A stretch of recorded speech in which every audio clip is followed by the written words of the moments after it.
Praise the lord. దేవుని నామానికి మహిమ కలుగును గాక. ఈరోజు ఫిబ్రవరి 6, 2026 బైబిల్ చదివారా? నేనైతే ఈరోజు 2 దినవృత్తాంతాలు 11వ అధ్యాయం నుండి 20వ అధ్యాయం వరకు చదవడానికి దేవుడు సహాయం చేశాడు. ఇక్కడ ఆసా రాజును గురించి మనం చూస్తాం. తను దేవునికి ఇష్టంగా బ్రతకడానికి ట్రై చేస్తాడు. దేవునికి ఇష్టం లేని విగ్రహాలన్నిటినీ తీసేస్తాడు. అయితే తన తల్లి మైకా, ఆమె పేరు మైకా, ఆమె ఏం చేస్తుందంటే అసహ్యమైన ఒక దేవతా స్తంభాన్ని తెచ్చి నిలబెడతాడు. అప్పుడు ఏం చేస్తాడంటే ఆసారాజు తన తల్లి అని చూడకుండా తనని పట్టపు దేవి ఆ పొజిషన్లో నుండి ఆమెని త్రోసేస్తాడు.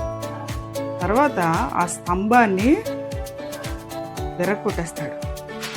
ఆ స్తంభాన్ని తీసేయించేస్తాడు. మా తల్లే కదండి, తప్పు చేస్తే ఏమైంది, క్షమించవచ్చు కదా. లేదు, తల్లి అయినా చెల్లైనా కొడుకైనా కూతురైనా ఎవరు తప్పు చేసినా వాళ్ళని ఖండించాల్సిన బాధ్యత దేవుడు మన మీద పెట్టాడు. ఎందుకంటే దేవునికి ఇష్టమైన క్రియలు చేసే క్రమంలో మనం కొంతమందిని ఎదిరించాల్సిన పరిస్థితి వస్తుంది. అలాంటప్పుడు అయ్యో వాళ్ళు మనకి దగ్గరోళ్ళు కదా అని మనం లొంగిపోతే దేవుడు మనకి విరోధి అయిపోతాడు. ఇక్కడ ఆశ నుండి మనం నేర్చుకోవాలి. తల్లినైనా సరే పక్కన పెట్టి దేవునికి మొదటి స్థానం ఇచ్చాడు. అందుకే దేవుడు ఆశాని హెచ్చించాడు. ఇలాగ చదువుకుంటూ పోతే దేవుడేం చెప్తాడో తెలుసా?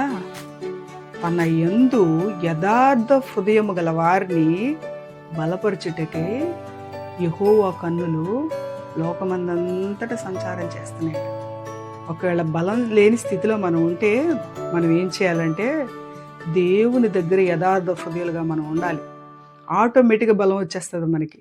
ఆటోమేటిక్గా దేవుడు అన్నీ మనకు దయచేస్తాడు. మనకి బలం లేదు అని అంటే దాని అర్థం ఏంటంటే మనం యథార్థముగా దేవుని దృష్టిలో లేము అని అర్థం. దేవుని కన్నులు అందరినీ వెతుకుతున్నప్పుడు నువ్వు యథార్థుడుగా కనబడుతున్నావా లేదా అది చూసుకోవాలి. నన్ను బలపరచట్లేదు, దేవుడు నాకేం చేయట్లేదు అని అంటే అక్కడ విషయం ఏంటంటే నీలో యథార్థత లేదు అని అర్థం. అది యథార్థత కలిగి ఉందామా?